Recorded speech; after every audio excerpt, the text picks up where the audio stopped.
Hello friends, আজকে আমি তোমাদের এই ব্লগে শেয়ার করব শান্তিনিকেতনের 3টে মোস্ট পপুলার সেরা বাঙালি খাবারের ঠিকানা। তার জন্য তোমাদের পুরো ব্লগটা দেখতে হবে এবং ভালো লাগলে অবশ্যই ফলো অ্যান্ড লাইক করে আমার চ্যানেলটা সাবস্ক্রাইব করে দিতে হবে। প্রথমেই তোমাদের সাথে আমি শেয়ার করব শান্তিনিকেতনের এই মুহূর্তে সবথেকে সেরা জায়গা হলো শকুন্তলা। কম বেশি সকলেই কিন্তু এই জায়গার নাম এখন জানে। দুপুরে লাঞ্চের জন্য আমরা চলে গেছিলাম এখানে। চারিদিকটা বেশ সুন্দর প্রাকৃতিক পরিবেশে মোড়া এবং খুব সুন্দর করে ডেকোরেশন করা কাঠ আর মাটির ছোঁয়াতে। চারিদিকের প্রাকৃতিক পরিবেশ তোমাদের অবশ্যই মনোমুগ্ধ করবার। এখান থেকে কিন্তু তোমরা সোনাঝুরির হাটটাও দেখতে পাবে। খাবারের মেনুতে পাবেন সবটাই বাঙালিয়ানার ছোঁয়া। আমি একটা মেনুও শেয়ার করে দিলাম।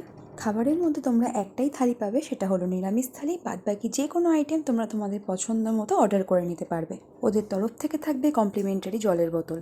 খাবারের ডেকোরেশন আর পরিবেশনা কিন্তু অসাধারণ। আমরা অর্ডার করেছিলাম নিরামিষ থালি আর এক্সট্রা আইটেমের মধ্যে চিকেন। মাটির থালার ওপর পদ্ম পাতায় সাজিয়ে দেওয়া হয়েছিল সব খাবারগুলো, আর বিভিন্ন আইটেমগুলো দেওয়া হয়েছিল ছোট ছোট মাটির বাটিতে। আর খাবারের শুরুতেই দেওয়া হয়েছিল গরম গরম ভাতের মধ্যে ঘি। পরিবেশনা সত্যি খুব সুন্দর এখানকার, তবে খাবারের দাম কিন্তু ছিল সাধারণের থেকে একটু বেশি। তোমরা অনেকেই আমার পোস্ট দেখে জানতে চেয়েছিলে এখানের খাবারের কোয়ালিটি কেমন। সেক্ষেত্রে আমি তোমাদের বলতে পারি, আমার এখানের খাবারের কোয়ালিটি কিন্তু মোটামুটি লেগেছে। তোমাদের ভালোও লাগতে পারে। এখানকার পরিবেশ, পরিবেশনা আর খাবারের কোয়ালিটি সব মিলিয়ে আমি রেটিংয়ে দেব 10-এর মধ্যে 7।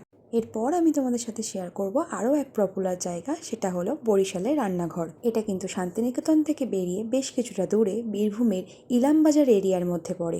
তোমরা খাবারের আইটেমের মধ্যে পাবে নিরামিষ থালি, আর যে কোনো খাবার তোমরা আলাদা করে অর্ডার করে নিতে পারবে।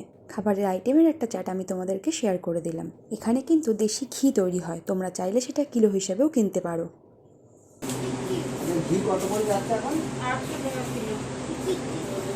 এখানে রয়েছে 2 রকমের রুম, নন এসি আর এসি। তোমাদের যেটা পছন্দ তোমরা সেখানেই বসতে পারো।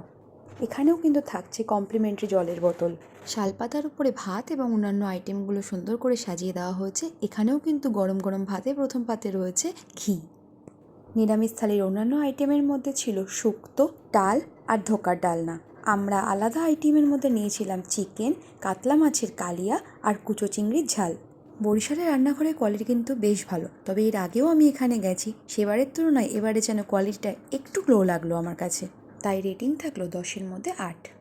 এবারে যে জায়গাটার নাম আমি তোমাদের বলবো সেটা কিন্তু একদমই অন্যরকম। প্রান্তিক স্টেশনের একদম কাছে জলখাবারের সেরা একটা ঠিকানা হলো এই দোকান। সনদদার দোকান হিসেবে পরিচিত। দুঃখের বিষয় হলো কয়েকদিন আগে সনদদা আমাদের ছেড়ে চলে গেছেন। তবে দোকানের কর্মচারীরা কিন্তু খাবারের কোয়ালিটি একই রকম রেখেছে। শান্তিনিকেতন এলে তোমরা অবশ্যই কিন্তু প্রান্তিকের কাছে গিয়ে এই দোকান থেকে একবার অন্তত কচুরি খেয়ে এসো। কচুরি বাদে এই দোকানের সবথেকে বিখ্যাত খাবার হলো হীরামণি। হীরামণি হলো এমন এক মিষ্টি যা তোমরা এই দোকান ছাড়া আর কোথাও পাবে না, আর যেটা একবার খেলে তোমাদের কিন্তু বারবার খেতে ইচ্ছা করবে।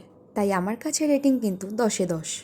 তো কেমন লাগলো তোমাদের পুরো ব্লগটা সেটা কিন্তু আমাকে অবশ্যই কমেন্ট করে জানিও, আর ভালো লাগলে অবশ্যই একটা লাইক দিয়ে দিও।